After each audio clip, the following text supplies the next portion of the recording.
Nuestra historia no es más que una serie de increíbles eventos. Cada uno de nosotros puede influir en su curso.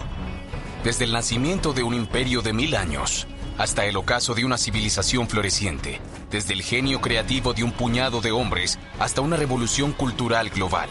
Desde las visiones totalitarias más oscuras hasta las guerras más aterradoras. Desde la heroica resistencia de todo un pueblo, hasta la voluntad inquebrantable de una minoría. La más pequeña de nuestras decisiones puede influir en el futuro de la humanidad. Conocer el pasado es anticipar el futuro. Efecto mariposa. En medio del desierto, en un mundo hostil, las personas han logrado establecerse y establecer la vida. Luego de décadas de Guerra Fría y carreras tecnológicas para gobernar el mundo, el imperio ha ganado su pulso con la Unión Europea. Después de la Luna, Marte acaba de ser colonizado. Por años, este logro incomparable ha estado absorbiendo todos los recursos del país. 20 años después de que el hombre pisara la Luna, el imperio chino, con sus 2000 años de historia, ahora le demuestra al mundo entero la grandeza de su civilización. Su éxito es tal que ya se habla del siglo chino. Pero nada de esto sucedió. Siglos atrás, una serie de eventos detuvo su desarrollo durante siglos.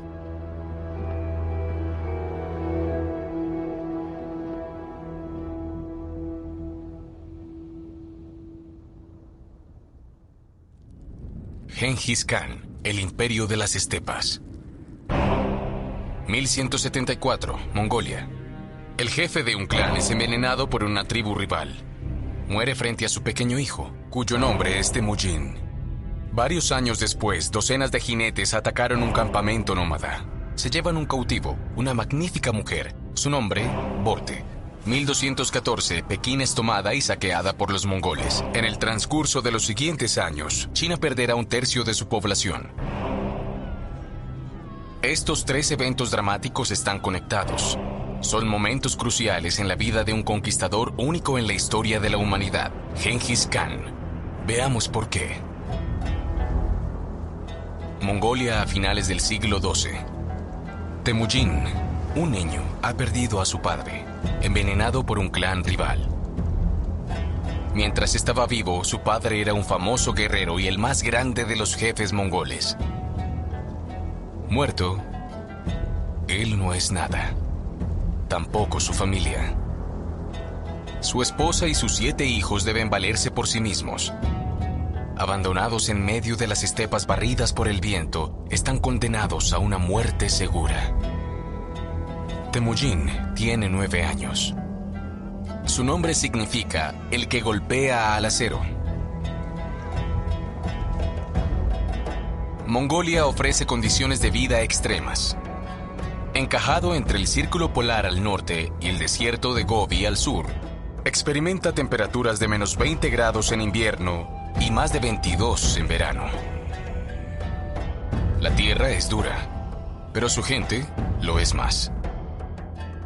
Los nómadas se han adaptado a estas duras condiciones. Se mueven mucho con sus rebaños, según las estaciones. Son expertos en vivir en este ambiente hostil. En tales condiciones climáticas, el clan es fundamental. Un hombre solo no es nada. Un clan puede sobrevivir a cualquier invierno.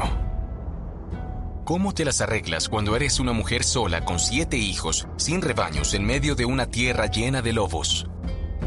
En el borde del Golfo, la madre de Temujin muestra una increíble fuerza de carácter y se niega a morir. La familia vive de bayas silvestres, raíces y peces extraños.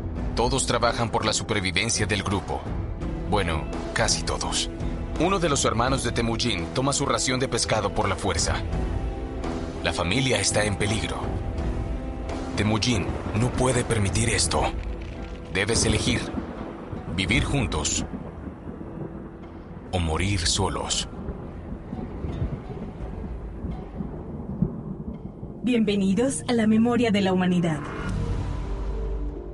Aquí podemos controlar el tiempo, analizar y comparar miles de millones de eventos y modificarlos para reescribir la historia sin cesar. Por ejemplo, ¿cómo hubiera sido la vida de Temujin si a su padre no lo hubieran asesinado? De hecho, no habría lugar para él antes de que su padre muriera de muerte natural. Hubiera sido como un brote joven a la sombra de un árbol centenario oculto a la luz del sol. Para comprender el complejo carácter del futuro Genghis Khan, debemos mirar su infancia. Mucho antes del nacimiento de Temujin, su madre fue secuestrada de una tribu vecina por su padre. A los 3 años, cuando los niños comienzan a hablar, le enseñaron a montar a caballo. A los 5, en lugar de aprender a leer, dispara a sus primeras aves con un arco y corta la garganta de las ovejas. A los 9 años, su padre es asesinado. A los 13 años, asesina a su propio hermano. Para él, lo normal es la muerte violenta. Y esto lo acompañará toda su vida. La infancia de Genghis Khan moldeó su personalidad e influyó en el curso de la historia. Otro pequeño sobreviviente entre sus hermanos sufre los golpes de su padre ebrio en las profundidades de la campiña rusa. Su nombre es Losif, pero luego se convertirá en Stalin, el hombre de hierro, el dictador de la Unión Soviética. Lo que no te mata te hace más fuerte, pero no necesariamente más humano. Continuemos. Temujin y su familia sobreviven, pero llevan una existencia desesperada. Durante años deambulando, sufrió una adolescencia que no lo llevaba a ninguna parte, pero 2 personas marcaron su destino, un hombre y una mujer.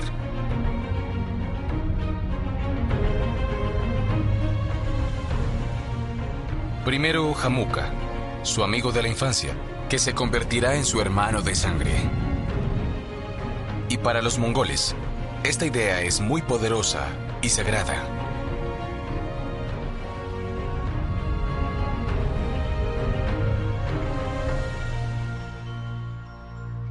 Pero la persona esencial para la vida de Temujin aún no está a su lado. Justo antes de morir, el padre de Temujin había elegido a su futura novia. Al igual que su hijo, ella tenía fuego en sus ojos y un rostro excepcional. Mientras era adolescente, Temujin regresa para encontrar a su prometida y se casa con ella. El nombre de la joven es Borte. Su amor será eterno.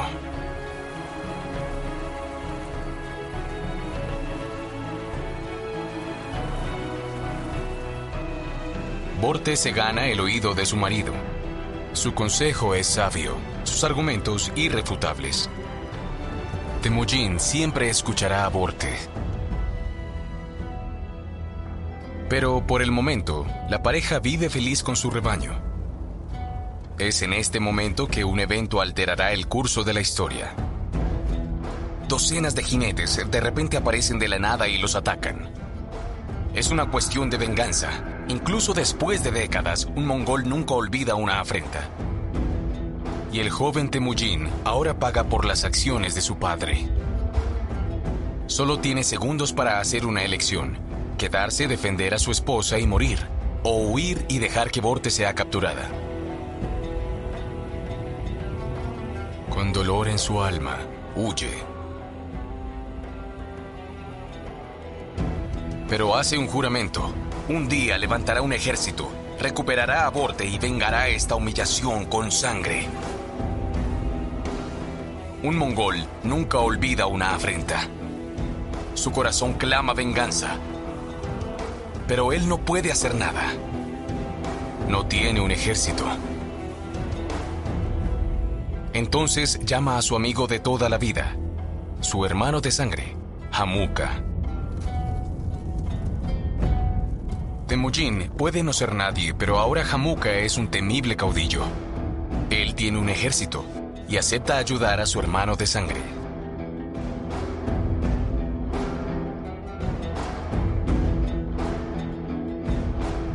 Juntos, cruzan las montañas del norte, lejos de sus estepas nativas. Se infiltran en el corazón del territorio enemigo y esperan la noche. Un mongol nunca olvida una afrenta. Esta expedición permite a Temujin encontrar a Borte nuevamente. Pero no solo eso. Durante esta campaña revela sus habilidades como líder. Es carismático, valiente y generoso. Varios guerreros están deslumbrados. En lugar de quedarse con Hamuka, deciden seguir a su hermano de sangre, Temujin. La historia simplemente cambió de rumbo. Su esposa es secuestrada por el clan rival. Acabamos de llegar a un punto de inflexión.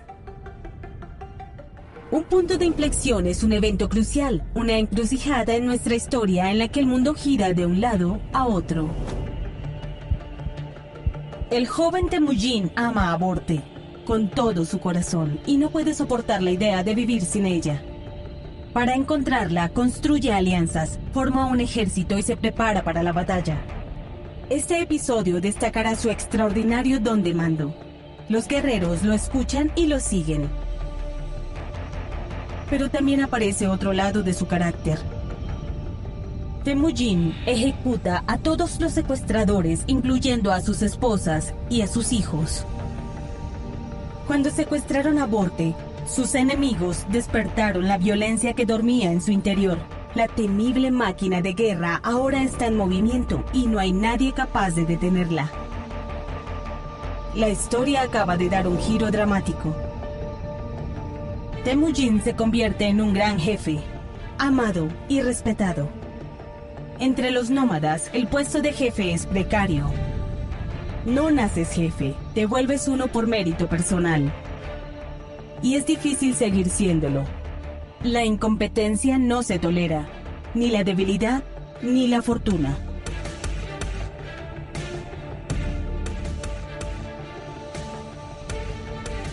En el siglo XVIII encontramos un tipo similar de organización entre los piratas.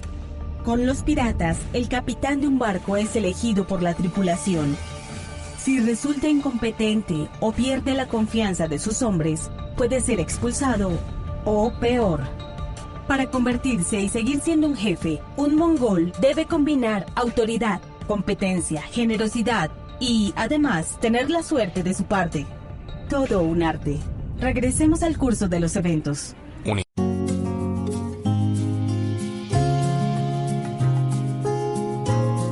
Unificación de los clanes.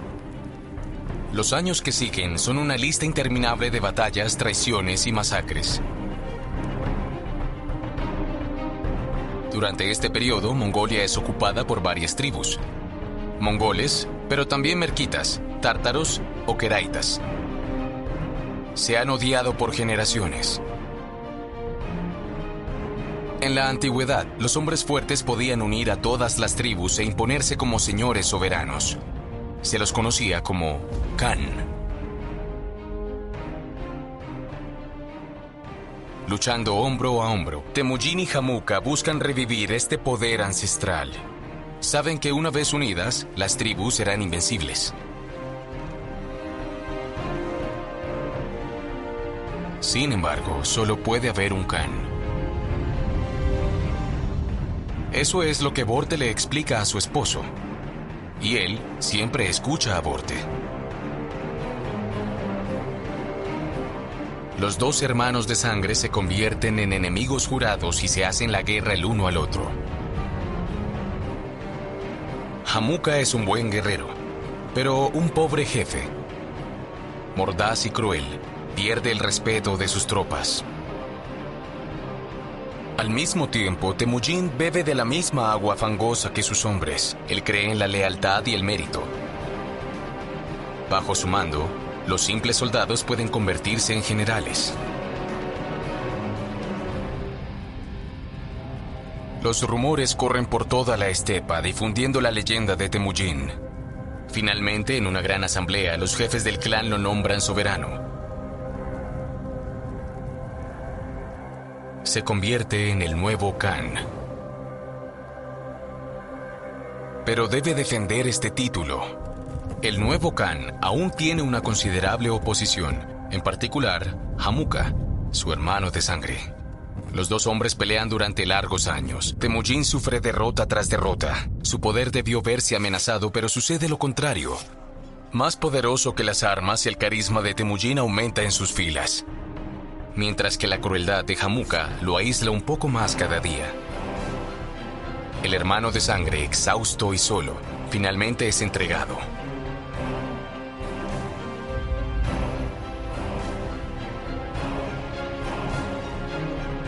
Entre los mongoles, matar a un hermano de sangre es grave. Pero solo puede haber un Khan. Temujin controla toda Mongolia. Ya es el Khan.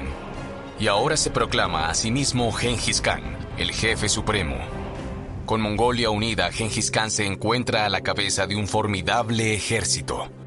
100.000 guerreros de las estepas esperando una sola cosa: establecer y conquistar el mundo. La palabra guerrero no existía en el idioma mongol. Cada hombre de 14 a 60 años es un guerrero. La guerra está por todas partes. En esta sociedad nómada, 1 de cada 4 personas va a la guerra. El guerrero mongol es un jinete y arquero sin igual. El arco mongol de doble curva es un arma formidable. Dispara más lejos y más rápido que cualquier otro arco. En 1415, en la batalla de Azincourt, los arqueros ingleses soltaron 12 flechas por minuto y diezmaron a la caballería francesa. Un arquero mongol entrenado puede disparar más del doble que muchos en el mismo tiempo. Una granizada de acero. Los ejércitos de jinetes mongoles son altamente móviles. Como dijo Napoleón, un ejército es su masa multiplicada por su velocidad. Los guerreros mongoles entendieron ese principio siglos antes. Podían cubrir casi 150 kilómetros en un día. Los jinetes responsables de llevar los mensajes de Khan lo hacían aún mejor. Hasta 1.500 kilómetros en una semana. Para lograr esto, dormían y comían en la silla de montar. Al igual que los indios nativos de América del Norte, los mongoles aplicaron la táctica militar: avanzar por separado, atacar juntos. Los mongoles eran impredecibles. Evitaban el contacto y preferían atrapar al enemigo en trampas para destruirlos desde la distancia en perfecta seguridad. Nadie los veía venir, pero todos los oían atacar.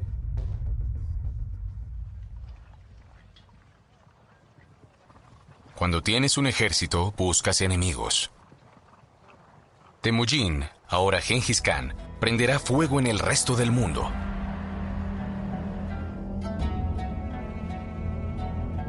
Primero en el sur.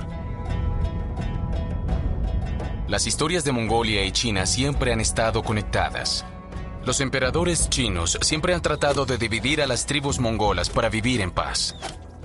Pero ahora que los mongoles están unidos, finalmente tienen la oportunidad de vengarse. En pocos años, barre los Tangut del mapa. Luego, cae sobre los Jin. Incapaces de llevar a cabo un asedio, obliga a los ingenieros chinos a ponerse a su servicio. Gracias a ellos, toma Pekín y lo saquea, enfurecido por la resistencia de la ciudad. Después de apropiarse de Manchuria, Genghis Khan invade Corea. Otorga un respiro a los Song, se arroja sobre Asia Central, devasta Rusia y Turquía. El mundo está en llamas. Los mongoles son temidos en todas partes, porque para Genghis Khan la guerra también es psicológica. Al sembrar el terror, los mongoles rompen la voluntad de luchar de sus enemigos. Cualquier resistencia es castigada con una masacre. Los hombres son asesinados, las mujeres convertidas en esclavas. Construyen pirámides de cráneos muy visibles y se habla de empalar en todos lados. Torturas horribles, prisioneros usados como escudos humanos. En cada ocasión, algunos sobrevivientes se salvan, no por piedad, sino para que puedan transmitir el mensaje. No te resistas a Genghis Khan.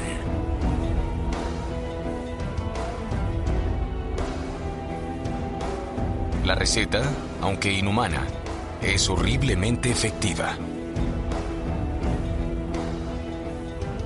En pocos años, Genghis Khan construye el mayor imperio de la historia. Desde Irán hasta Corea, su imperio impone una era de paz conocida como la Pax Mongólica. El comercio florece, se crean rutas comerciales. Asia se abre a Europa de forma permanente. 25 millones de kilómetros cuadrados, más de una cuarta parte de la superficie terrestre del planeta. A lo largo de la historia, solo el Imperio Británico ha podido rivalizar en tamaño. Y pensar que, al principio, la Mongolia de Genghis Khan tenía solo 900.000 personas. Pero la superficie de un imperio debe compararse con su vida útil. Alejandro Magno conquistó un territorio que medía 5 millones de kilómetros cuadrados. Pero todo se derrumbó con su muerte unos años después. Napoleón logró reunir a 70 millones de personas en más de 80.000 kilómetros cuadrados, pero su imperio solo duró 10 años. Hitler predijo que el Reich duraría 1000 años. Tuvo que conformarse con 12. El Imperio Romano reunió 88 millones de personas en casi 4 millones de kilómetros cuadrados y duró 500 años. A lo largo de la historia, una verdad se hace clara.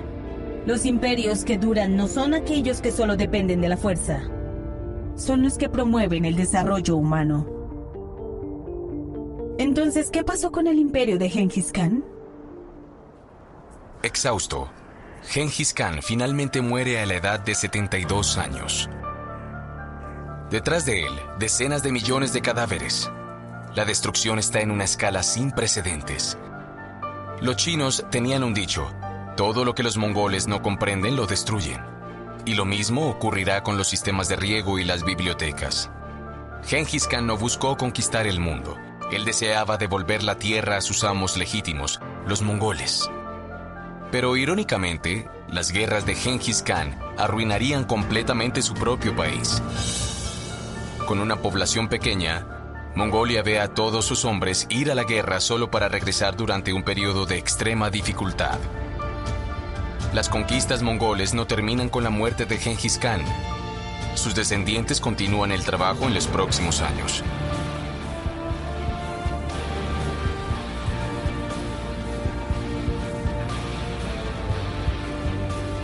Y la hecatombe acaba de comenzar.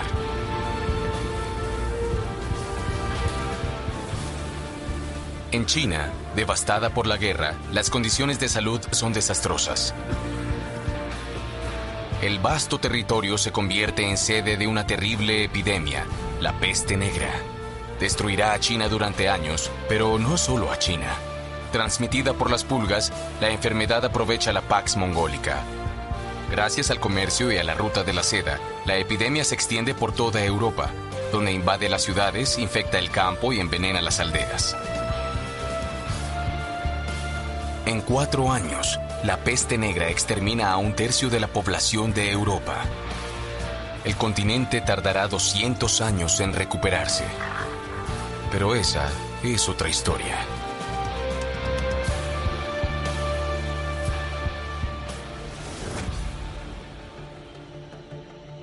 Los bárbaros pasan. Las civilizaciones permanecen.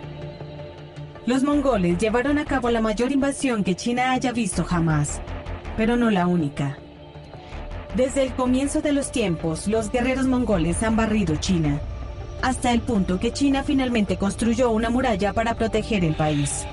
Construida durante varios siglos, la Gran Muralla China nunca tuvo éxito en prevenir las invasiones mongoles. En otras partes del mundo se hicieron intentos similares, tales como las limes romanas y sus 6.000 kilómetros de defensa.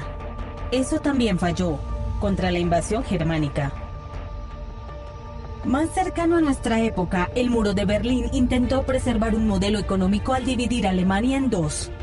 Cuando cayó, se llevó a la Unión Soviética de paso. Podríamos pensar que estos muros pertenecen al pasado. Es un error. Desde el muro que protege a los Estados Unidos de los ilegales mexicanos, hasta las vallas anti-inmigrantes entre Hungría y Serbia, se han fortificado 50 fronteras y se han erigido más de 18.000 kilómetros de barreras en estos últimos 25 años. Más que la muralla china en 2.000 años. Durante los últimos 15 años, el mundo se está cerrando tras sus fronteras. Y sin embargo, la historia muestra que no son los muros los que protegen a los países. Lentamente, sin darse cuenta, los nómadas mongoles que llegaron a China se acostumbraron a la comodidad. Adoptaron el modo de vida chino. Las duras costumbres de las estepas gradualmente cayeron en el olvido, y los descendientes de esos terribles guerreros se convirtieron en chinos. China los integró y luego los absorbió. Para vivir en paz, comer hasta saciarse, ver crecer a sus hijos, las armas de la civilización son más lentas que las de los conquistadores, pero el tiempo está de su lado.